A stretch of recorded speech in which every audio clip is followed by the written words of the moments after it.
क्या पढ़ रहे थे बेटा? इनफर्टिलिटी ना, ठीक है। तो आज हम डिफरेंट टेक्निक्स करेंगे इनफर्टिलिटी की। तो वही सब है, थोड़ा नया है आप सबके लिए, शायद आपने पहले कभी पढ़ा नहीं है ये तो। काफी कुछ नया है वैसे तो।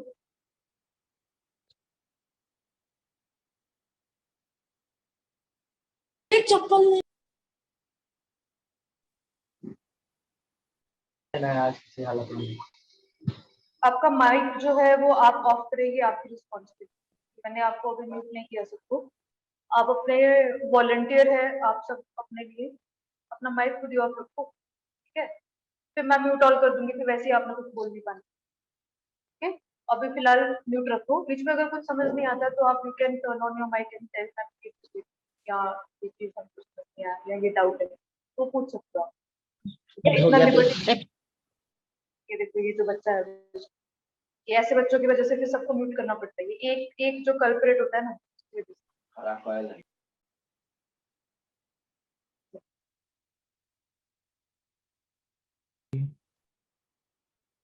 ओके।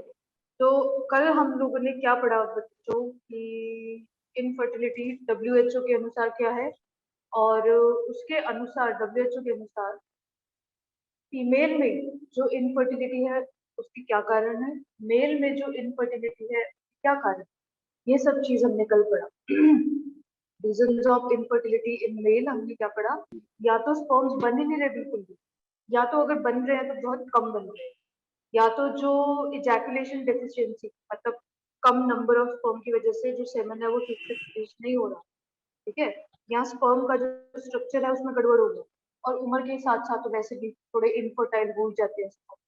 तो ये सारे रीजन हमने पढ़े थे मेल में। इवन कुछ रीजन इसमें लिखे भी नहीं हुए, क्योंकि वो लाइक सेकेंडरी रीजन हैं। सेकेंडरी मतलब उनकी वजह से ये सब चीज हो सकती है। ये जो आपको मैंने भी पढ़ाया है primary, ठीक है। कौन है ये, क्या नाम था इसका?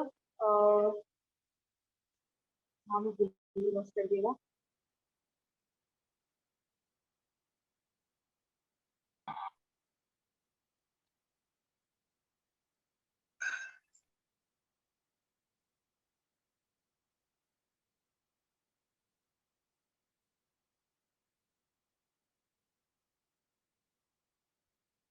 अम्बुज, अम्बुज।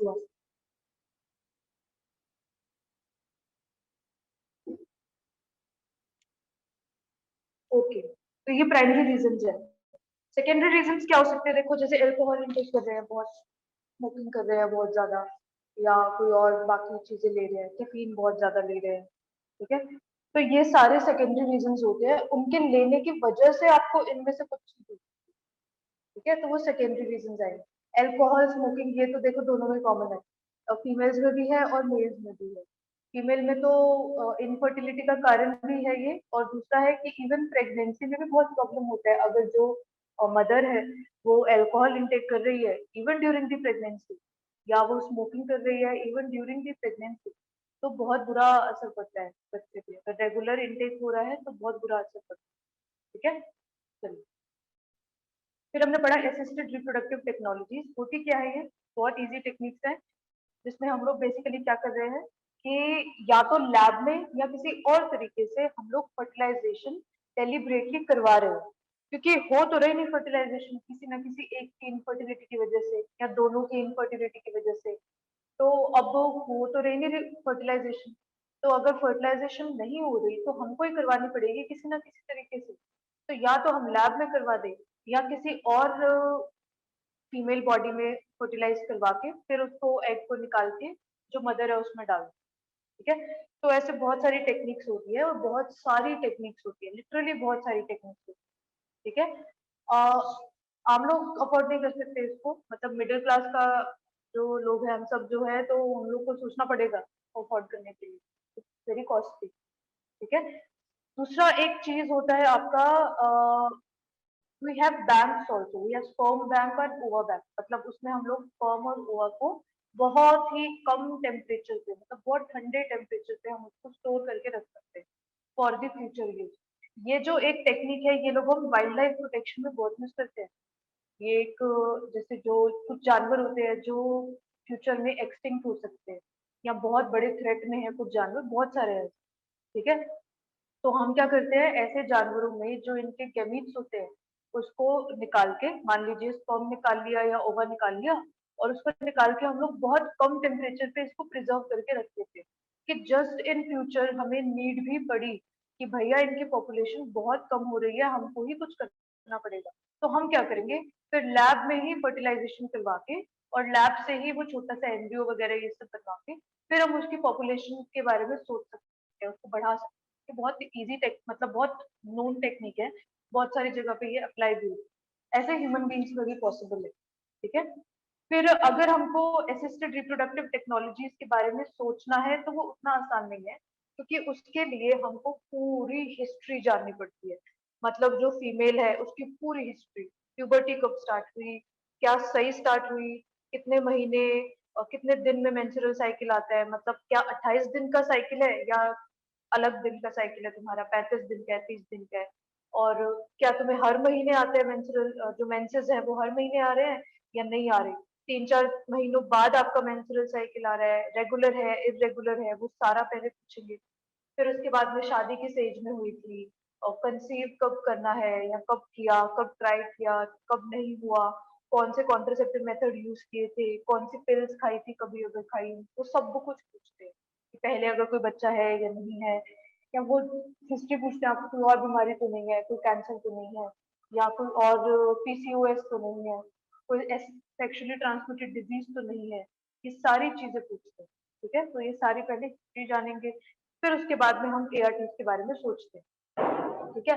मान लीजिए अगर किसी भी लेडी को, मान लो कोई भी लेडी है, उसको यूट्रस में उसको कुछ प्रॉब्लम है, उसकी जो एंडोमेट्रियल लाइनिंग है यूट्रस की वो ठीक नहीं है, मतलब उसमें कुछ दिक्कत है, तो अब ऐसी लेडी में पहले तो हम उसकी एंडोमेट्रियल लाइनिंग को ठीक करेंगे, तब तो जाके इम्प्लांटेशन होगा ना। अब ऐसा थोड़ी ना है कि बिना ये सब जाने हमने एआरटीज करवा दी, फिर उसके बाद में इतनी महंगी टेक्निक है, पहली बात तो ये, लैब में हमने एम्ब्रियो बनवा भी दिया, फिर हमने उस मदर में डाला, फिर से वो एम्ब्रियो गिर गया, इम्प्लांट हुआ ही नहीं, क्योंकि उसकी यूट्रस के अंदर की लाइनिंग ही बढ़िया नहीं थी।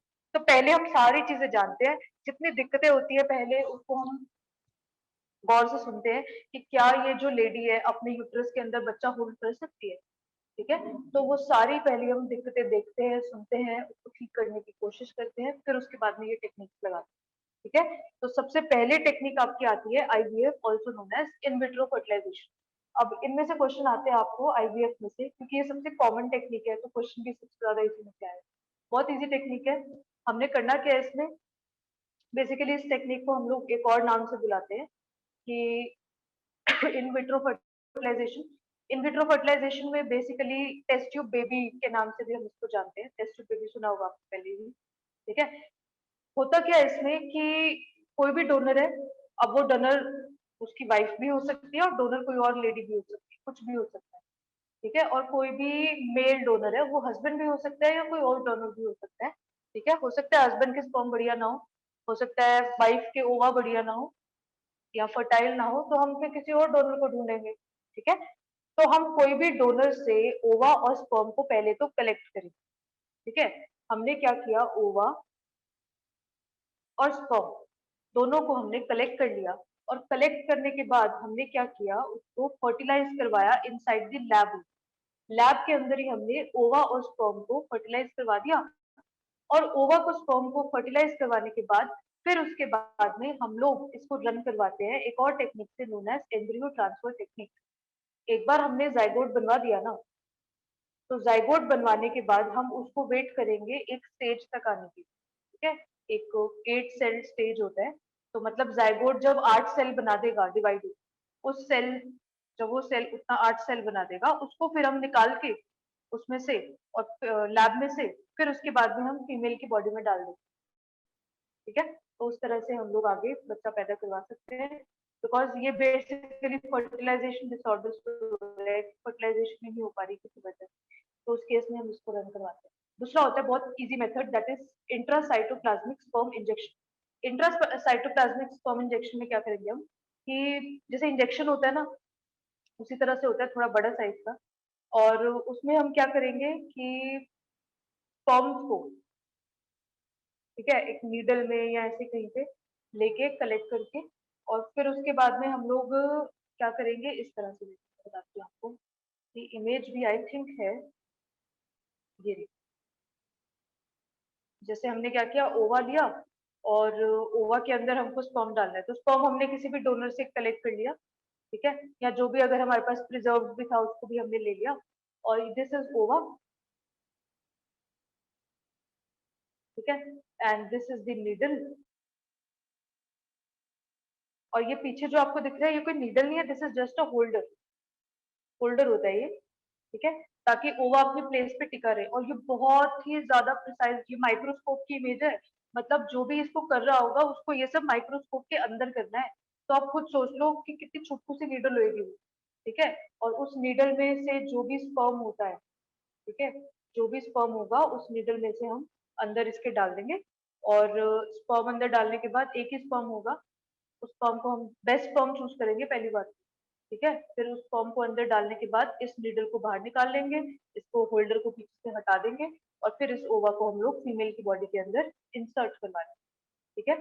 हो तो ये भी लैब में ही रहा है, बट इसमें हम डायरेक्टली स्पर्म को ओवा के अंदर डाल, जो आईवीएफ था उसमें तो हम लोग खुद ही अपने आप ही नेचुरल तरीके से फर्टिलाइजेशन करवा रहे थे।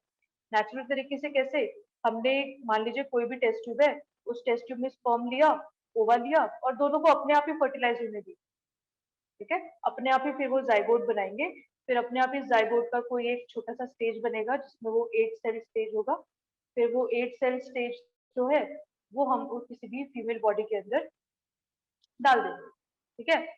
इसमें क्या है इंट्रासाइटोप्लाज्मिक में, कि हम एग के साइटोप्लाज्म में, एग के साइटोप्लाज्म में हम लोग स्पर्म को इंजेक्ट करवा रहे हैं, ठीक है, तो इंट्रा मतलब inside the cytoplasm of the egg हम लोग क्या इंजेक्ट करवा रहे हैं, स्पर्म, ठीक है, तो that is ICSI, intracytoplasmic sperm injection, ठीक है। वही फिर हमने इंजेक्ट करवा दिया, उसको एक पर्टिकुलर स्टेज तक रखो, और एम्ब्रियो स्टेज तक जब तक रहेगा उसके बाद में रखने के बाद फीमेल के यूट्रस में डाल दो, अपने आप इम्प्लांट हो जाएगा। तीसरा जो टेक्निक है that is the gamete intrafallopian transfer. Gamete है मतलब ऑब्वियसली स्पर्म या ओवा कुछ भी हो सकता है, ठीक है। तो बेसिकली हम इसमें क्या करवाते हैं, जैसे मान लीजिए हमने ओवा लिया डोनर से, ठीक है, और हमने क्या किया, कोई भी donor female, this is female 1, this is female 2, इस फीमेल 2 को प्रेग्नेंट होना है बट ये हो नहीं पा रही, और ये है हमारी डोनर, डोनर मतलब जो अपना एग डोनेट कर रही है, ठीक है। तो हमने क्या किया कि मान लीजिए ये जो फीमेल 2 थी जो बेचारी प्रेग्नेंट होना चाह रही थी, वो एग्स प्रोड्यूस ही ना कर पा रही, उसकी ओवरी से एग ही ना निकल रहे। अब जिसकी ओवरी से एग ही नहीं निकल रहे वो कहाँ से ही प्रेग्नेंट होगी, कैसे फर्टिलाइजेशन होगा, और इसको प्रेग्नेंट होना है, खुद ही होना है। तो अब क्या होगा, हम लोग डोनर, बहुत सारे डोनर्स होते हैं उनको पैसे मिलते हैं, तो डोनर्स को बोलेंगे ठीक है हमको एक एग दे दो, तो उस डोनर में से हम एक एग जो है वो निकलवा लेंगे, और एग को निकलवा के फिर उसके बाद में हम इस ये जो प्रेग्नेंट होना चाहती है लेडी उसके अंदर इंसर्ट करवा देंगे, ठीक है। और इंसर्ट करवाने के बाद फिर बाकी चीजें नॉर्मली होंगी, ठीक है, बाकी तो जो नेचुरल चीज है वो वैसी ही रहेगी, बस हमने उसको गैमेट दे दी बाहर से, बाकी चीज खुद करो, ऐसा है।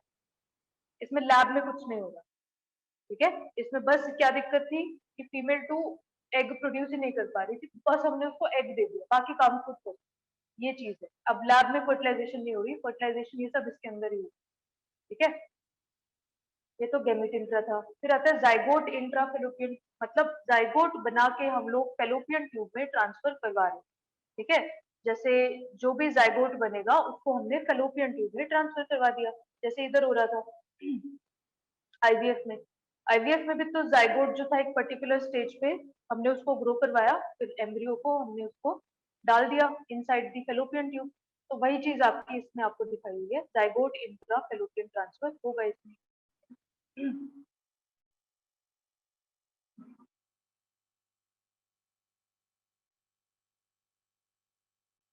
ये है जाइगोट इंट्रा फेलोपियन ट्रांसफर। तो इसमें आपको जो दिख रहा है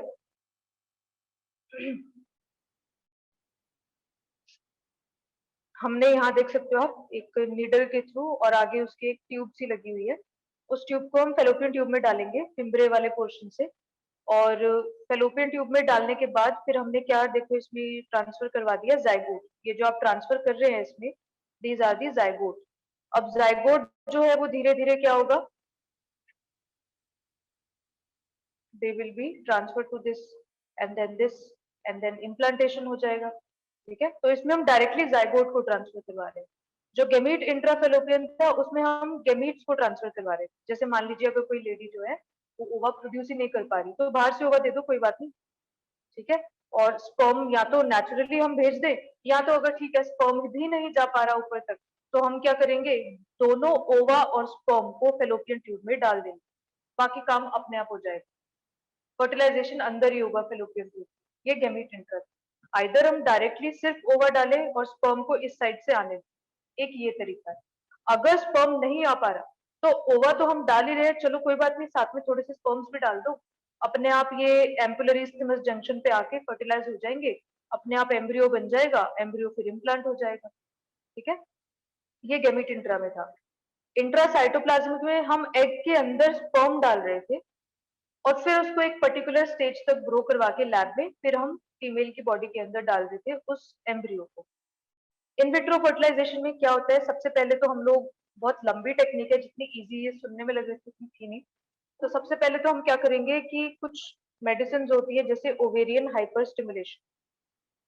तो ओवेरियन हाइपर स्टिमुलेशन में क्या होगा कि हम लोग स्टिमुलेट कर रहे हैं ओवरी को बाहर से कि भैया ओवा रिलीज करो, हमको अर्जेंटली अभी रिक्वायरमेंट है। ठीक है, तो बाहर से हम कुछ दवाइयां लेते हैं और दवाइयां लेने के बाद जो ओवरी है वो बहुत स्टिमुलेट हो जाती है, जिसकी वजह से वो टाइम से पहले ही एग निकाल देती है। तो उस एग को फिर हम कलेक्ट करेंगे और उस एग को कलेक्ट करने के बाद फिर हम डालेंगे किसी टेस्ट ट्यूब में। उस टेस्ट ट्यूब में ऑलरेडी होंगे बहुत सारे गुड हेल्दी अच्छी क्वालिटी के स्पर्म। ठीक है, जब दोनों को हमने एक साथ डाल दिया तो ऑब्वियसली फर्टिलाइजेशन तो होनी है, क्योंकि इस वक्त जो हमारे पास एग है वो भी बहुत हेल्दी है और जो हमारे पास स्पर्म है वो तो है ही बहुत ज्यादा हेल्दी। ठीक है, तो इतनी हेल्दी स्पर्म और ओवा जब है एक साथ तो फर्टिलाइजेशन तो हो ही नहीं सकता कि ना हो। एक बार फर्टिलाइजेशन हो गया, एक बार जाइगोट बन गया, तो उस जाइगोट को हम बोलते हैं कि भैया ठीक है तुम बन तो गए हो, कोई बात नहीं, एक अपनी 8 सेल स्टेज बना दो और जब बना दोगे तो बता देना। एक बार 8 सेल्ड एम्ब्रियो स्टेज बन गई, उसके बाद में हम उसको इंजेक्ट करवा देते हैं इनसाइड द यूट्रस, और यूट्रस में इंजेक्शन के बाद अपने आप वो इम्प्लांटेशन हो ही जाती है कुछ दिनों में। एंड आफ्टर सम डेज हम लोग क्या करते हैं, प्रेगनेंसी टेस्ट करवा देते हैं। प्रेगनेंसी टेस्ट के लिए हमारे पास किट्स आती हैं known as pregnancy test kits. उसमें हम लोग क्या करते हैं, सैंपल को डालते हैं। ये जो एरिया होता है जैसे सैंपल वाला एरिया, यहाँ पे यूरिन की ड्रॉप्स डालते हैं और आफ्टर सम टाइम आपको अगर ये 2 लाइंस दिख रही हैं that means you are positive for pregnancy. अगर एक लाइन दिख रही है that means you are negative for pregnancy. ये जो लाइंस यहाँ पे दिखती हैं बहुत इंपॉर्टेंट है, ये जो लाइंस आपको यहाँ पे दिख रही हैं that is due to the level of HCG। HCG होता है human chorionic gonadotropin. Human chorionic gonadotropin, ये एक हार्मोन है, ह्यूमन कोरियोनिक गोनेडोट्रोपिन, HCG बोलते हैं इसको। और ये जो हार्मोन है बेसिकली आपका प्लेसेंटा की वजह से रिलीज होता है। प्लेसेंटा जब बन जाएगा तब ये हार्मोन रिलीज होगा। एक बार प्लेसेंटा बन गया फिर तो श्योर ही है ना कि इम्प्लांटेशन हो चुका है अच्छे से। प्लेसेंटा बन गया मतलब कि भाई मदर की बॉडी अब फीटस को न्यूट्रिएंट्स दे रही है और न्यूट्रिएंट्स के वेस्ट मदर को मिल रहे हैं, तो मतलब सब बढ़िया से हो चुका है, कनेक्शन बन चुकी है, तो मतलब फीमेल तो definitely is pregnant right now. ठीक है, तो वही चीज हम इस टेस्ट किट में टेस्ट करते हैं। ओके, तो ये तो खैर ये जो लास्ट स्टेप है प्रेगनेंसी का टेस्ट, ये तो हर टेक्निक के बाद करना ही पड़ता है बिकॉज हाँ ठीक है they are very effective techniques, काफी इफेक्टिव है, but no none of the techniques is 100% effective. ऐसा नहीं है कि मतलब कि हमने इतने सारे पैसे खर्चे हैं तो होगा ही होगा। ठीक है, मैक्सिमम इफेक्टिव है बट नॉट 100% इफेक्टिव। उसमें भी चांसेस है कभी कभार कि ना भी हो सकता है, वो सारे पैसे वेस्ट भी जा सकते हैं। ठीक है, तो इट्स लाइक मतलब ठीक है जिसके काफी सालों से ट्राई करने के बाद भी नहीं हो रहा और उसके पास ठीक ठाक बजट है तो ठीक है करवा सकते हैं try, just for a try करवा सकते हो। ठीक, नेक्स्ट आपका आता है इंट्रा यूटेराइन ट्रांसफर। ये सारे वर्ड्स में इनका मतलब छुपा हुआ है। देखो, इंट्रा मतलब अंदर, इनसाइड, यूटेराइन मतलब यूट्रस के अंदर, ट्रांसफर मतलब कुछ ट्रांसफर कर रहे हैं, यूट्रस के अंदर हम कुछ ट्रांसफर कर रहे हैं। तो यूट्रस के अंदर हम लैब में 8 सेल स्टेज जाइगोट बना के उसको हम यूट्रस में डायरेक्टली ट्रांसफर कर रहे हैं। इंट्रा यूट्राइन ट्रांसफर आपने ये भी देखा, ये जो आप देख रहे हो, this this is what intra uterine transfer ही तो है ये। ठीक है, so this is intrauterine transfer. This was intracytoplasmic sperm injection. This was gamete intrafallopian transfer, जिसमें हम या तो सिर्फ ओवा या बोथ ओवा एंड स्पर्म दोनों ही फेलोपियन ट्यूब के अंदर ट्रांसफर कर देते हैं। This is zygote intrafallopian transfer, जिसमें हम जाइगोट को डायरेक्टली फेलोपियन ट्यूब में ट्रांसफर कर रहे हैं। ठीक है, वो जाइगोट हम पहले लैब में बनवाएंगे और लैब में बनवाने के बाद फिर हम उसको ट्रांसफर करेंगे इनसाइड दी फेलोपियन ट्यूब। अब डिपेंडिंग ऑन, अगर उस जो ये मदर है इसका अगर ओवरी अच्छी खासी है, एग अच्छा खासा है, तो ठीक है हम इसी से एग ले लेते हैं, इसी से एग ले लेंगे, उसको फिर हम लैब में फर्टिलाइज करवा देंगे स्पर्म के साथ, और फिर फर्टिलाइज करवाने के बाद जाइगोट बनवा देंगे, जाइगोट को फिर फेलोपियन ट्यूब में डाल देंगे। Instead of sending it to the uterus, हम डायरेक्टली जाइगोट को फेलोपियन ट्यूब में डाल रहे हैं। ठीक है, अपने आप वो बड़ा होगा, अपने आप इम्प्लांट होगा, ऐसा है। ठीक है, फिर आता है आपका आर्टिफिशियल इंसेमिनेशन। आर्टिफिशियल इंसेमिनेशन एक टेक्निक होती है जिसमें अगर मान लीजिए मेल जो है वो सेमेन या तो प्रोड्यूस ही नहीं कर पा रहा, या तो वो उसके जो स्पर्म है वो फीमेल जेनिटल ट्रैक्ट में सर्वाइव ही नहीं कर पा रहे, कोई भी कंडीशन हो सकती है। तो हम लोग क्या करते हैं कि जो फादर है उसके स्पर्म बढ़िया नहीं है, उसकी स्पर्म की क्वालिटी अच्छी नहीं है और नंबर भी स्पर्म का बहुत कम है, तो ऐसे केस में फिर हम बोलते हैं ठीक है आप किसी डोनर को चूज कर लो। तो कोई भी डोनर होगा उसको चूज करेंगे, उनको पैसे भी मिलते हैं। तो डोनर को हम लोग चूज करेंगे फॉर दी स्पर्म कलेक्शन, और उस डोनर में से हम हेल्दी स्पर्म को कलेक्ट करेंगे और फिर उसके बाद में उन स्पर्म को जो भी होगा मदर, उस मदर के अंदर इंजेक्ट करवा देंगे उसके वेजाइना में। ठीक है, तो इसमें भी क्या हो रहा है, इंट्रा वेजाइनल ट्रांसफर हो रहा है। जो भी हमने स्पर्म कलेक्ट करवाया है डोनर से उसको हम वेजाइना में ट्रांसफर करवा देंगे, फिर बाकी प्रोसेस अपने आप होगा। अपने आप ये स्पर्म जो है वो फेलोपियन ट्यूब में जाएंगे, वहां पे ओवा को फर्टिलाइज करेंगे, अपने आप एम्ब्रियो बन के इम्प्लांट होगा, अपने आप बच्चा बनेगा, अपने आप डिलीवरी होगी। ठीक है, तो this is all about artificial insemination. एक आपकी आती है टेक्निक सरोगेसी, जो आजकल बहुत ज्यादा यूज हो रही है। सरोगेसी में क्या होता है, ये सारा कुछ पंगा ही नहीं रहा कि लैब में एम्ब्रियो बनवाओ फिर यूट्रस में डालो या फेलोपियन ट्यूब में डालो, या जाइगोट बनवाओ फिर फेलोपियन ट्यूब में डालो, ये सारे पंगे खत्म। सरोगेसी में डायरेक्टली हम क्या बोलते हैं, किसी एक, बहुत सारी ऐसी लेडीज या गर्ल्स या वुमेन होती हैं जो एज अ सरोगेट्स होती है, मतलब they are ready to give birth to a child, और फिर वो बच्चे को पैदा करके जो भी पेरेंट्स होते हैं उनको दे देते हैं। ठीक है, अब जो भी मदर है, जो भी मदर तैयार हुई है या जो भी सरोगेट मदर होती है, उसको हम क्या करते हैं, उसको हम स्पर्म्स देते हैं।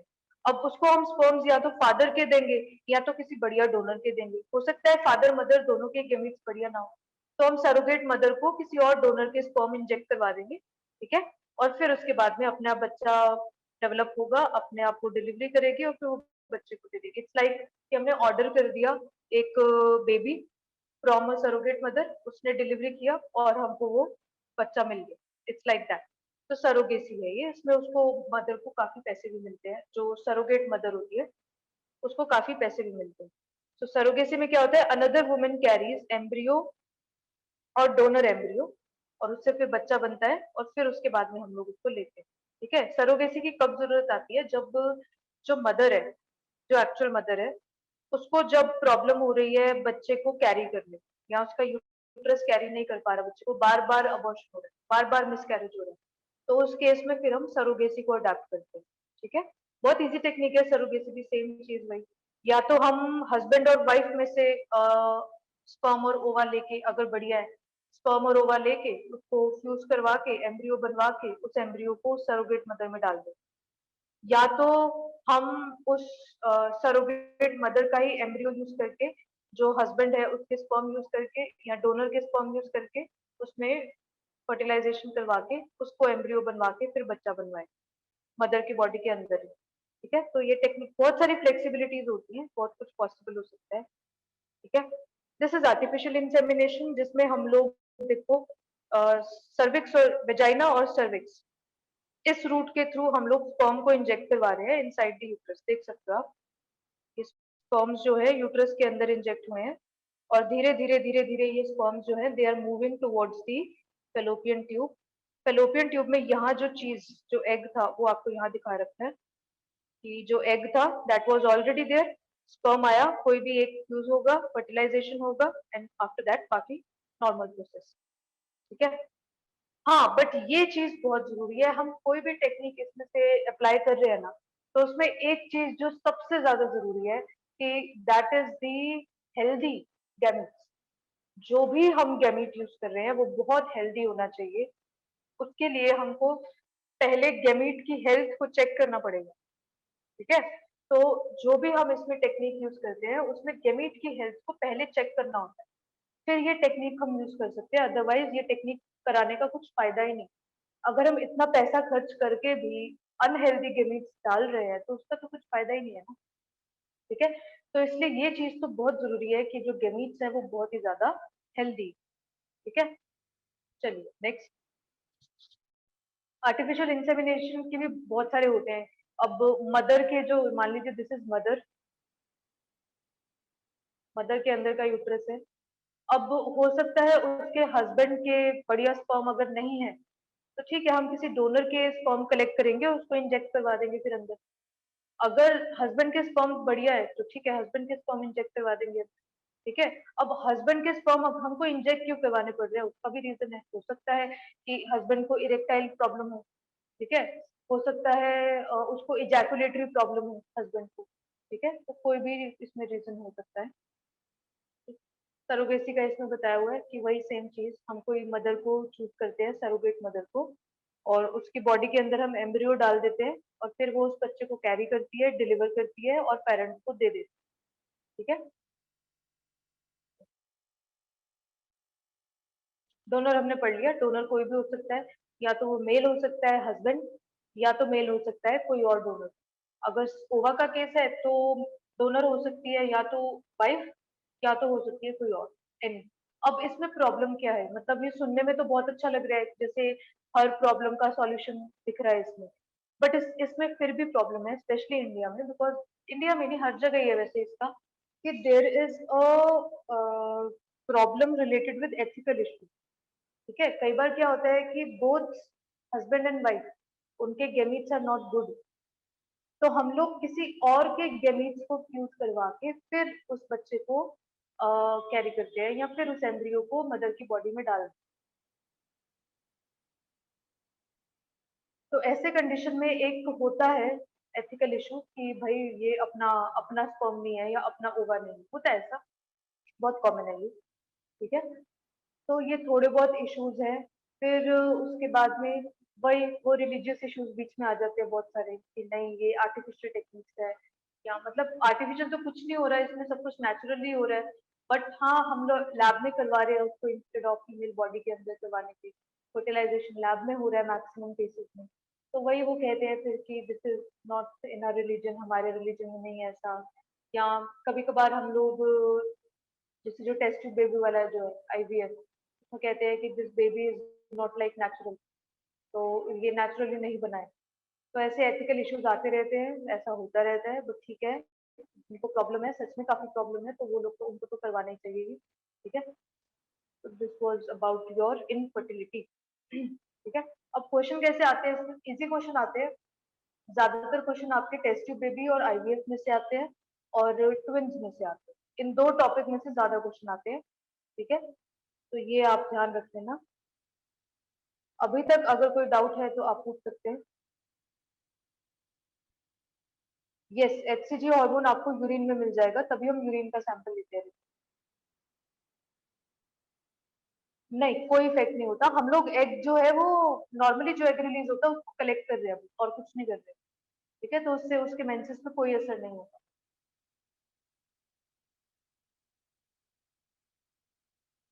और मेंसेस में तो वो खराब हुआ एग है, हमने उस एग को लेना है जो अभी अभी ओवरी में से निकला है, फ्रेश एग, बिल्कुल फ्रेश एग।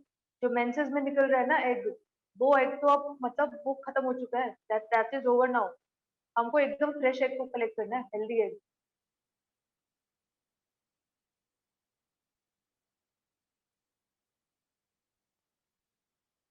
हाँ, वो अगर हम डोनर कोई और ले रहे हैं ऋतिक, जैसे मान लीजिए हमने स्पर्म किसी और से लिए और वो मदर की बॉडी में डाल दिए, तो ठीक है, उसके कैरेक्टर उसके फादर वाले तो नहीं आएंगे किसी और, तो वही तो बोल रही हूँ, वही तो एथिकल इश्यूज हैं। वही तो होते हैं कि पेरेंटल कैरेक्टर नहीं आएंगे, नेचुरल नहीं है ये। तो वही सब होता है कि हाँ, एक तो मन में होता है कभी कभी, नहीं ये अपना बच्चा नहीं है, तो ऐसा होता ही है।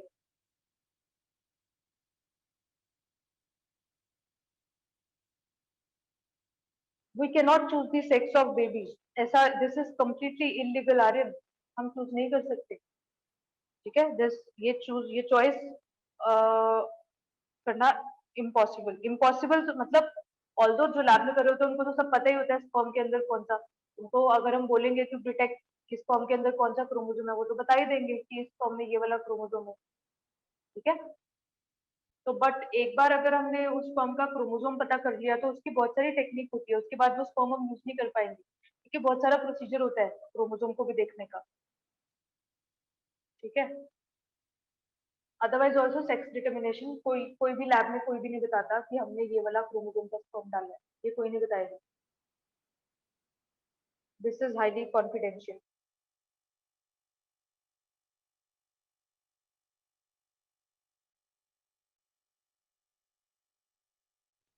जो अनुराग आपका जो डाउट है उसमें हम लोग यूट्राइन वॉल को सिग्नल कैसे देंगे, वी विल गिव सब। अब आपको क्या लग रहा है, ये जो हमने लैब में करवा दिया है ये ऐसे करवा दिया, आप कोई दवाइयां नहीं देंगे क्या इसके साथ? बिल्कुल देंगे। तो we will give medicine for the uterine wall to get perfect shape, कि मतलब बढ़िया सा उसमें एंडोमेट्रियल लाइनिंग बढ़िया सा बन जाए, तो वो सब के लिए हम उसको सिग्नल देंगे। ठीक है। हाँ, ये बहुत अच्छा डाउट पूछा आपने प्रभात कुमार, कि काफी अच्छा डाउट पूछा इन्होंने, और इसके ऊपर काफी आजकल काफी केसेस भी आ रहे हैं। प्रभात ने पूछा है, मैम यूट्रस के बाहर में एम्ब्रियो डेवलप नहीं हो सकता क्या? तो बिल्कुल हाँ प्रभात, हो सकता है। और ऐसे केस में हम लोग इसको बोल देते हैं एक्टोपिक प्रेगनेंसी। ये भी एक काफी हीटेड अप टॉपिक है आजकल। एक्टोपिक प्रेगनेंसी क्या होता है कि after how many days menstrual cycle start, बेटा 28 डेज, हर 28 दिन में स्टार्ट होगा अनुराग। ठीक है, तो प्रभात क्या होता है कि कई बार ना यूट्रस में इम्प्लांट नहीं होता, फेलोपियन ट्यूब में इम्प्लांट हो जाता है। आपको मैं पहले भी बता चुकी हूँ उसको, कि कई बार एम्ब्रियो फेलोपियन ट्यूब में इम्प्लांट हो गया, या फेलोपियन ट्यूब में ना ही इम्प्लांट होकर बाहर कहीं निकल गया। ठीक है, जो आपका एब्डोमिनल एरिया है वहां पे आ गया, इंटेस्टाइन्स के आसपास, वहां पे आ चुका है इस वक्त आपका एम्ब्रियो, और वहां पे ग्रो होना शुरू हो गया। दिस इज एक्टोपिक प्रेगनेंसी, बाहर ही कहीं पे एम्ब्रियो डेवलप हो गया, वो पता चल जाता है अल्ट्रासाउंड से, फिर उसको फटाफट हम सर्जिकली रिमूव करवा देते हैं।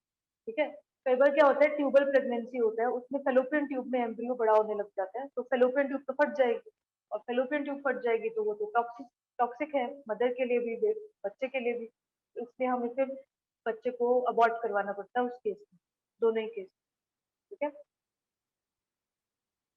तो प्रभात जो आप बोल रहे हो उसको हम एक्टोपिक प्रेगनेंसी बोलते हैं। ठीक है, फीमेल रिप्रोडक्टिव ट्रैक के बाहर ही कहीं एम्ब्रियो ऐसे ही घूम रहे इधर उधर। हाँ जी, मेंस्ट्रुअल साइकिल 28 दिन का होता है। ठीक है, जिसमें से पहले 4 से 5 दिन मेंसेस होंगे जब ब्लीडिंग होता है, उसके बाद फिर 14th डे ओवुलेशन होगा, फिर उसके बाद में आपका नेक्स्ट 28 डेज तक वो सब वही progesterone increase, weight, corpus albicans, ये सब चीज होगा, फिर दोबारा से मेंसेस स्टार्ट होगा। ठीक है, चलिए, एनी मोर डाउट?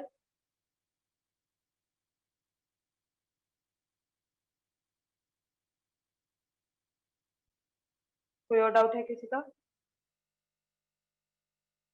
हाँ जी, no no no no, no no no, ऐसा नहीं है आशुतोष, कि एक टेस्टिस जो है वो एक ही टाइप ऑफ क्रोमोसोम के स्पर्म बनाता है, नो, ऐसा बिल्कुल नहीं है। एक टेस्टिस में हर तरह के स्पर्म आपको मिलेंगे, कुछ स्पर्म्स में एक्स क्रोमोसोम होगा, कुछ स्पर्म्स में वाई क्रोमोसोम होगा। ठीक है, ऐसा नहीं है, दिस इज रॉन्ग। बिल्कुल, progesterone help in the endometrial lining का maintenance plus thickening of endometrium. Maintenance का क्या मतलब है? एंडोमेट्रियल लाइनिंग को बहुत थिक कर देगा वो, ठीक है।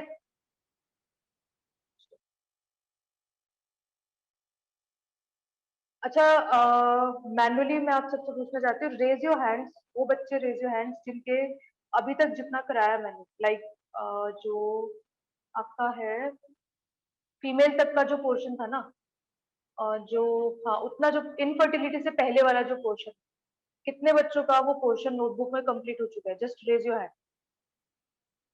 कितने बच्चों का इनफर्टिलिटी से पहले पहले या कॉन्ट्रासेप्टिव डिवाइसेस से पहले पहले वाला जो पोर्शन है उसको नोटबुक में वो कंप्लीट कर चुके हैं?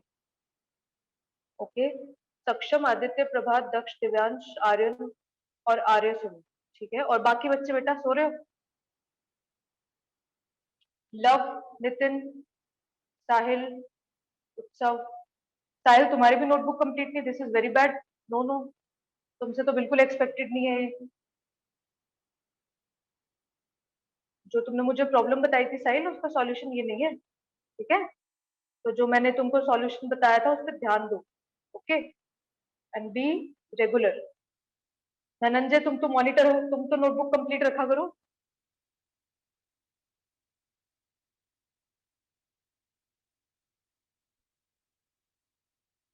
टुडे विल बी कंप्लीट, ठीक है अनुराग जी, देते आपको। क्या है आज? आज फ्राइडे है, ठीक है, संडे तक का टाइम है। जो आपके कॉन्ट्रासेप्टिव मेथड्स है वहां तक अपनी नोटबुक तक कंप्लीट करिए। इनफर्टिलिटी का ठीक है, आपको अगले हफ्ते तक का भी टाइम दीजिए, ठीक है। इतना नोटबुक तो एटलीस्ट आप कंप्लीट रखिए।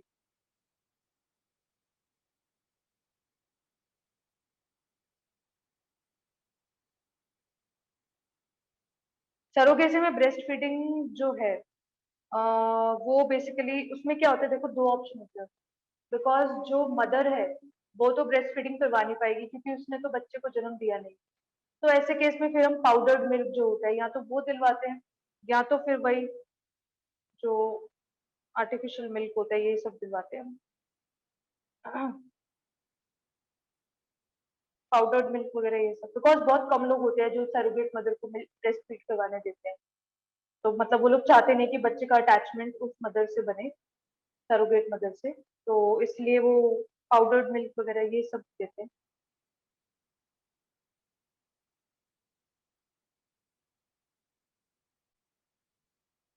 पीसीओएस का कारण इज नॉट, जैसे कैंसर का कोई कारण नहीं होता ना, उसी तरह से पीसीओएस का कोई कारण नहीं होता, पर इसकी प्रिडिक्शंस लगाई गई हैं कि हार्मोनल एस्ट्रोजन लेवल डिसबैलेंस की वजह से, प्रोजेस्टेरॉन लेवल डिसबैलेंस की वजह से आपको ये प्रॉब्लम हो सकता है, जिससे ओवरी के अंदर बहुत सारे सिस्ट बन जाते हैं, जैसे छाले होते हैं ना मुंह में, जैसे अल्सर्स होते हैं, अल्सर का ही बड़ा वर्जन सिस्ट। तो वो आपके यूट्रस के अंदर बन गए। अब यूट्रस के अंदर अगर इतने सारे सिस्ट है तो अच्छे से ओवुलेशन तो हो नहीं पाएगा। तो इस चक्कर में फिर कितने कितने महीनों तक मेंस्ट्रुअल साइकिल होता ही नहीं, 6 6 महीने, 8 8 महीने तक नहीं होता, कई बार 1 1 साल तक नहीं होता, ठीक है। और इवन अगर हो रहा है कभी कुछ महीनों के बाद तो बहुत पेनफुल होता है, बहुत दर्द होती है, बहुत ज्यादा, और बहुत एक्सेसिव ब्लीडिंग होगा, बहुत एक्सेसिव दर्द होगा मेंस्ट्रुअल, ठीक है। बहुत इरेगुलर मेंस्ट्रुअल साइकिल हो जाता है पीसीओएस, कोई एक पर्टिकुलर कारण नहीं है। बट हाँ, जो मेन कारण है that is due to hormonal disbalance in the body. और हार्मोनल डिसबैलेंस के बहुत सारे कारण हो सकते हैं। हार्मोनल डिसबैलेंस के कारण है सबसे पहले तो डाइट, कि डाइट अच्छी नहीं, लाइफस्टाइल अच्छा नहीं है, और जो फूड हैबिट्स है वो अच्छी नहीं है, ठीक है, या कोई सेक्सुअली ट्रांसमिटेड डिजीज है, कुछ भी हो सकता है, बहुत सारे कारण हो सकते हैं हार्मोनल डिसबैलेंस के। या हम ऑलरेडी कोई दवाई ले रहे हैं, उसकी वजह से भी हो सकता है। Cheapest artificial pregnancy style, cheapest तो बेटा जो लैब वाले हैं वो तो बिल्कुल भी चीप नहीं है, दे आर वेरी एक्सपेंसिव। जितना भी हम लैब में करवाते हैं, जो हमने आज पढ़ा आर्टिफिशियल रिप्रोडक्ट असिस्टेड रिप्रोडक्टिव टेक्नोलॉजी, वो तो बहुत महंगी है।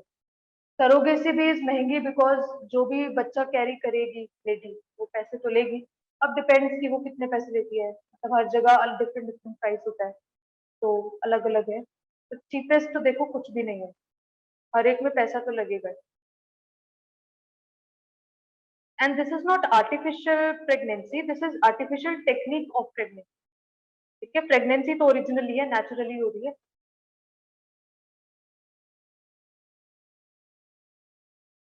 साइड इफेक्ट होता तो नहीं है इतना, खैर नहीं होता, बिकॉज पता है क्या, बहुत सारा अदरवाइज भी होता है कि बहुत सी मदर होती है कि मतलब खुद ही उन्होंने डिलीवरी किया उसके बाद भी वो ब्रेस्ट फीड नहीं करवा पाती, होता है ऐसे। तो उस केस में भी फिर हम पाउडर मिल्क देते हैं। ठीक है, हो जाता है, कई बार बोल देते हैं गाय का दूध दे दो, गाय का दूध भी ठीक है पच जाता है, बट वो भी कुछ लोग अवॉइड ही करते हैं।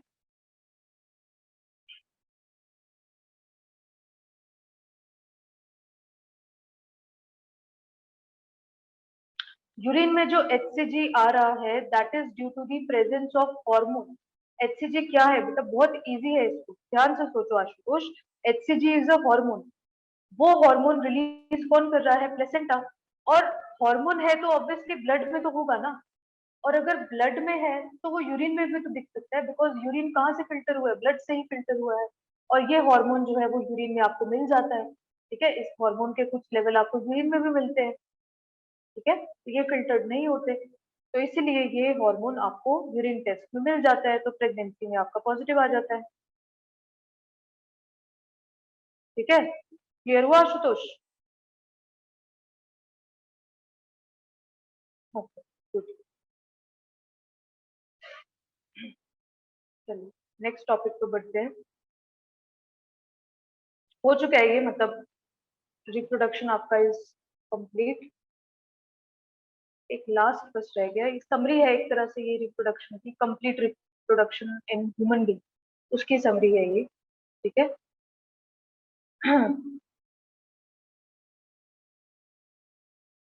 पहले तो आपको यहाँ पे बताया गया है कि कौन कौन से सेल्स होते हैं मेल में, और कौन कौन से हॉर्मोन्स होते हैं मेल में। ठीक है, तो वो एक थोड़ा सा एक मैं रफ पिक्चर आपको दे देती हूँ। मेल के अंदर जो हाइपोथैलेमस है that will obviously release gonadotropin releasing hormone. Releasing hormone है तो ये पिट्यूटरी को बोलेगा टू रिलीज गोनेडोट्रोपिन। ठीक है, जिसमें आपके आएगा ल्यूटिनाइजिंग हार्मोन एंड एफएसएच। तो मतलब मेल बॉडी में भी आपका एलएच एंड एफएसएच रिलीज हो रहा है, बस फंक्शन अलग है उसमें।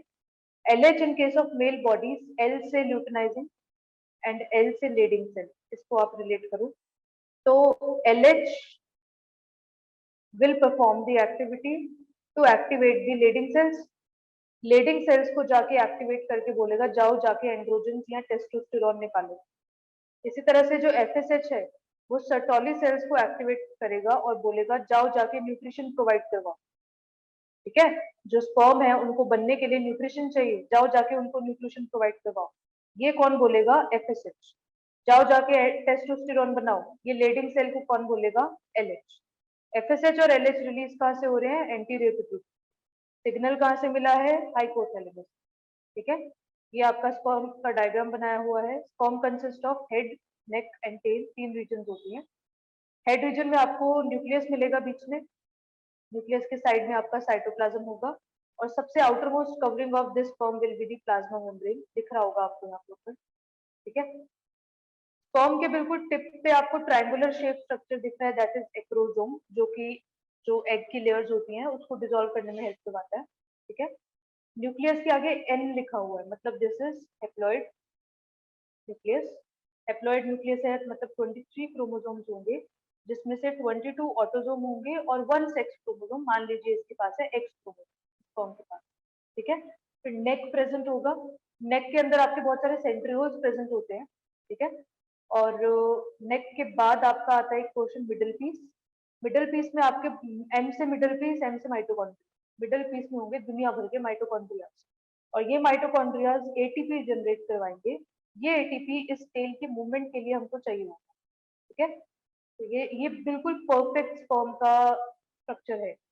जब इस स्पर्म के स्ट्रक्चर में गड़बड़ी हो जाती है, अब कैसे गड़बड़ी हो जाती है, मान लीजिए हेड इज लाइक दिस, ये भी गलत है। मान लीजिए मिडिल पीस बहुत छोटा सा है, मिडिल पीस छोटा है तो मतलब आपके माइटोकॉन्ड्रिया भी कम रिलीज होंगे, वो भी प्रॉब्लम है। मान लीजिए आपकी टेल जो है वो बहुत ही ज्यादा छोटी सी है, तो मतलब धीरे स्विम कर पाएगा, स्पीड नहीं है, तो भी प्रॉब्लम है। मान लीजिए tail is deformed like this, ठीक से स्विम नहीं कर पा रही तो भी प्रॉब्लम। पूरा का पूरा sperm is deformed like this, मान लीजिए, तब भी स्पर्म ठीक से मूव नहीं कर पाएगा। तो स्पर्म की मॉर्फोलॉजी के तो अनगिनत डिसऑर्डर्स है, बहुत सारी डिसऑर्डर, ठीक है। उसी तरह से ये आपको मेंस्ट्रुअल साइकिल का पूरा दिखाया हुआ है कंप्लीट। इसमें आप देख सकते हो जैसे आपका हाइपोथैलेमस जो है, ठीक है, hypothalamus is giving signal to the anterior pituitary to release FSH and LH. देख रहे होगे आप,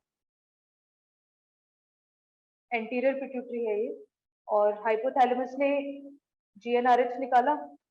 GnRH gonadotropin releasing hormone, anterior pituitary को बोलेगा to release FSH and LH, इसको रिलीज करने को बोलेगा। एफएसएच का काम क्या होगा, एफएसएच एस्ट्रोजन को एक्टिवेट करेगा। एक बार एस्ट्रोजन एक्टिवेट हो गया तो ये जो छोटे छोटे इमेच्योर oocyte थे वो मैच्योर oocyte बन जाएंगे, ठीक है। एक बार एस्ट्रोजन का लेवल इंक्रीज हो गया, FSH will decrease, FSH decrease हो जाएगा, नेगेटिव फीडबैक मिलेगा उसको, ठीक है। उसी तरह से जो ल्यूटिनाइजिंग हार्मोन है, ल्यूटिनाइजिंग हार्मोन जो है वो एग्जैक्टली ओव्यूलेशन वाले दिन पे बहुत ज्यादा रिलीज होगा, जिसमें जो फॉलिकल है उसके अंदर से ओवा रिलीज हो जाएगा बाहर, और ये जो बचा कुचा फॉलिकुलर सेल्स थे उनको हमने बोल दिया कॉर्पस ल्यूटियम। मीनवाइल आप देख सकते हो जो एंडोमेट्रियल लाइनिंग है वो कैसे हो, एट दी स्टार्टिंग जब मेंसेस हो रहे थे तो एंडोमेट्रियल लाइनिंग बहुत कम पतली सी थी, धीरे धीरे धीरे धीरे उसने बढ़ना शुरू किया, और जब कॉर्पस ल्यूटियम बना तो एकदम से एंडोमेट्रियल लाइनिंग बहुत थिक हो गई। कॉर्पस ल्यूटियम को जब समझ में आया कि भैया कुछ हुआ नहीं, ओवा अभी तक फर्टिलाइज हुआ नहीं, और ओवा फर्टिलाइज नहीं हुआ तो ओवा का वेट करने का टाइम भी गया, अब ओवा खत्म हो चुका है, ठीक है, अब मेरी भी जरूरत नहीं, तो अब कॉर्पस ल्यूटियम अपने आप को डिग्रेड करने लग जाएगा। एक बार कॉर्पस ल्यूटियम डिग्रेड हो गया उसके बाद एंडोमेट्रियल लाइनिंग भी डिग्रेड होना शुरू हो जाएगी। एंडोमेट्रियल लाइनिंग अगर डिग्रेड हमको करवानी है तो मतलब उसको शेड करवाना पड़ेगा, और अगर हमने एंडोमेट्रियल लाइनिंग को शेड करवा दिया तो मतलब दोबारा से मेंसेस स्टार्ट। ये आप देख सकते हो 28 डे के बाद again the process of menstruation, day 1 2 लिखा हुआ है ना, वही डे 1 2 यहाँ से आप स्टार्ट कीजिए, पीछे 28 डेज खत्म हो चुके हैं। अब डे 1 2 3 4 5 यहाँ पे आपको क्या होगा, मेंस्ट्रुएशन, जिसमें आपका वो जो खराब हुआ ओवा, मतलब वेट करके खत्म हो चुका ओवा, प्लस एंडोमेट्रियल लाइनिंग के टुकड़े, टिश्यू, ब्लड बहुत सारा, म्यूकस, ये सारी की सारी चीजें जो है ये सारी की सारी बाहर रिलीज हो सकती है, ठीक है। हर महीने एक फीमेल रिलीज करती है 1 छोटा शॉट जितना ब्लड, जितना एक शॉट में आता है ना लिक्विड, उतना ही एक shot of blood is release by the female per month, ठीक। उसके भी हार्मोन जैसे ही हैं फीमेल के, hypothalamus will release gonadotropin releasing hormone, GnRH जो है वो एंटीरियर पिट्यूटरी को सिग्नल करेगा टू रिलीज एलएच और एफएसएच, ये ओवरी में जाएंगे, ओवरी में जाके एस्ट्रोजन रिलीज करवाएंगे, प्रोजेस्टेरॉन रिलीज करवाएंगे। एस्ट्रोजन एक बार रिलीज हो गया तो ये क्या करेगा, एक तरह से नेगेटिव फीडबैक देगा टू दी एंटीरियर पिट्यूटरी कि भैया तुम अब बस हो गया, तुम अब एफएसएच और रिलीज मत करवाओ, ठीक है। चलिए, और ये आगे फर्दर फिर यूट्रस को सिग्नल दे देंगे इम्प्लांटेशन के लिए प्रोजेस्टेरॉन, ठीक है। चलिए, ये सारे के सारे हार्मोन उन्होंने एक ही टेबल में डाल दिए, जो मैंने आपको डायग्राम दिया हुआ उसमें सारे हार्मोन्स अलग अलग दिखाए हुए, उससे याद भी रहता है, ठीक है। मेन आपको यही याद रखना है, जब एफएसएच कम होगा तो एस्ट्रोजन पीक पे होगा, ठीक है, और जब एलएच पीक पे होगा तो ओव्यूलेशन होगा, जब प्रोजेस्टेरॉन पीक पे होगा तो एंडोमेट्रियल लाइनिंग थिक होगी, जब प्रोजेस्टेरॉन डिक्रीज होगा तो एंडोमेट्रियल लाइनिंग शेड होने लग जाएगी, तब मेंसेस दोबारा से स्टार्ट होंगे, ठीक है। ये बस कुछ बेसिक चीजें हैं वो याद रखनी चाहिए, ठीक है। ओके, तो ये ऑल्दो ये क्वेश्चंस आते नहीं है still, because they are related with class 12, तो एनटीएससी में तो आ ही सकते हैं। ड्यूरिंग प्रेगनेंसी क्या होता है कि क्वेश्चंस कैसे आ जाते हैं कि heart of a child is made at which month of pregnancy, तो ऐसे क्वेश्चन आ सकते हैं। सबसे पहला जो ऑर्गन बनेगा दैट विल बी हार्ट, सबसे पहले जो प्रेगनेंसी टेस्ट होता है, उसके बाद जो पहला जो अल्ट्रासाउंड होता है, पहले अल्ट्रासाउंड में हम बच्चे की हार्ट बीट को चेक करते हैं। तो सबसे पहले जो चीज बनती है दैट इज दी हार्ट। ठीक है, हार्ट बन गया फर्स्ट मंथ में, पहले ही महीने में हार्ट बन के तैयार। सेकेंड मंथ में आपका बनता है छोटे छोटे बिल्कुल पैर और हाथ। ठीक है, arms and legs, plus arms में छोटी छोटी फिंगर्स और लेग्स में छोटे छोटे पैर और उसकी फिंगर्स, बिल्कुल छोटा छोटा बनना स्टार्ट होता है। अभी तक फिंगर्स चिपकी हुई है, अलग नहीं है। ठीक है, फिर आता है आपका 12 वीक्स। ठीक है, 12 हफ्ते। 12 हफ्ते का जो बच्चा है उसमें आपको मोस्टली मैक्सिमम जितना भी हमारे सिस्टम्स होते हैं तो वो बन के तैयार, मतलब 12 हफ्ते क्या हुआ, 4 महीने हो गए। तो 4 महीने में आपके maximum digestive system, excretory system, ये सब बन के तैयार हो जाता है ऑलमोस्ट सब। फिफ्थ मंथ में आपके फीटस में हल्की हल्की मूवमेंट शो होनी स्टार्ट होती है। ठीक है, तो मूवमेंट मतलब जैसे बोलते हैं ना बच्चे ने किक मारी या बच्चा मूव कर रहा है, फील होता है मदर को कि बच्चा इज मूविंग। ऑब्वियसली बॉडी के अंदर किसी ऑर्गन में कोई चीज है दैट इज मूविंग, पता तो चलेगा ही। तो वो जो मूवमेंट है बच्चे की वो पहले महीने में सबसे पहले दिखती है। ठीक है, और धीरे धीरे बच्चे के जो स्कैल्प है, जो स्किन है, उसके ऊपर बाल आने शुरू हो जाते हैं, छोटे छोटे हल्के हल्के। ठीक है, फिर 24 हफ्तों में, 24 वीक्स का तो होता है जब बच्चा तो उस समय बच्चे के ऑलमोस्ट पूरी बॉडी पे आपको बाल दिखेंगे, सिर पे भी, और इवन आपकी जो आईलिड्स है उसमें आईलैशेस आपको दिखेंगी, और आईलिड सेपरेट हो चुकी होती है, मतलब आंखें खुल सकती है अब उसकी, और आईलैशेस जो होती है वो भी धीरे धीरे अब आपको दिखती है। ठीक है, और आंखें सेपरेट हो चुकी होती हैं, इससे पहले आंखें जुड़ी होती है, बंद होती है बिल्कुल ऐसी आंखें सेपरेटेड नहीं होती, खोल नहीं सकता आंखें। बट 24 वीक्स का जब हो जाता है तो वो आंखें ओपन कर सकता है, आंखें खोल सकता है, आईलैशेस भी बन जाती है, और बॉडी पे मैक्सिमम हेयर जो है वो आ जाता है। मतलब हेयर देख लो आप, एंड में आता है बिल्कुल, सिर पे बाल, बाकी बाल जो है वो बिल्कुल एंड में आए। 9th मंथ में बच्चा कंप्लीटली डेवलप हो चुका है, सब कुछ कंप्लीटली डेवलप हो चुका है and ready for the delivery. Delivery के समय सबसे पहले जो डिलीवरी का सिग्नल देगा वो फीटस देगा।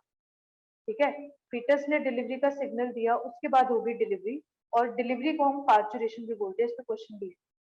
ठीक है, बेसिकली ये जो मैकेनिज्म है ये फीटस सबसे पहले सिग्नल देगा। ठीक है, और फीटस सिग्नल देगा तो ब्रेन को सिग्नल मिलेगा ऑक्सीटोसिन रिलीज करने के लिए। एक बार ऑक्सीटोसिन रिलीज हो गया तो यूट्रस को सिग्नल मिलेगा कॉन्ट्रैक्ट होने के लिए। यूट्रस को कॉन्ट्रैक्ट होने का सिग्नल मिल गया तो जो भी प्लेसेंटा है वो प्लेसेंटा एक रिलैक्सिन नाम की चीज रिलीज करेगा, जिसकी वजह से डिलीवरी में और भी ज्यादा हेल्प होगी। ठीक है, और फाइनली जो है जो बर्थ कैनाल होता है आपका, सर्विक्स और वेजाइना, उसके थ्रू जो बच्चा है वो बाहर आता है। ठीक है, हेड जो होता है बच्चे का वो पहले बाहर आता है और बाकी बॉडी बाद में बाहर आती है नॉर्मल। ठीक, एक बार बच्चा डिलीवर हो गया उसके बाद जस्ट आफ्टर द डिलीवरी जो मदर है वो मिल्क प्रोडक्शन स्टार्ट कर देती है उसको, बिल्कुल एग्जैक्टली उसके बाद उसको सिग्नल मिल जाता है कि भैया ठीक है, क्योंकि ऑक्सीटोसिन तो रिलीज हो ही रहा है तो सिग्नल उसको मिल ही रहा है, मिल्क मिल्क प्रोड्यूस तो हो ही चुका था, अब बस मिल्क इजेक्ट होना बाकी है, मिल्क रिलीज बाकी। मिल्क रिलीज का भी सिग्नल उसको मिल गया, तो just after the delivery milk release start हो जाता है, और इसी मिल्क रिलीज को हम लोग बोल देते हैं लैक्टेशन। जब बच्चे को ब्रेस्ट फीड करवा रही होती है माँ तो उस पीरियड को हम लैक्टेशन बोलते हैं। जब डिलीवरी होती है तो उसको पार्चुरेशन बोलते हैं। तो अगर आपको आता है what is the reflex given for the parturition, तो सबसे पहला जो रिफ्लेक्स दिया जाएगा वो फीटस के थ्रू दिया जाएगा। ठीक है, एक चीज आप और ध्यान रखिए, जो रिलैक्सिन है वो हमेशा जो टूटा हुआ प्लेसेंटा है वही रिलीज करेगा, ताकि आराम से और भी इजीली डिलीवरी हो सके। ठीक है, तो प्लेसेंटा के थ्रू रिलैक्सिन जो है वो रिलीज होगा। ठीक है,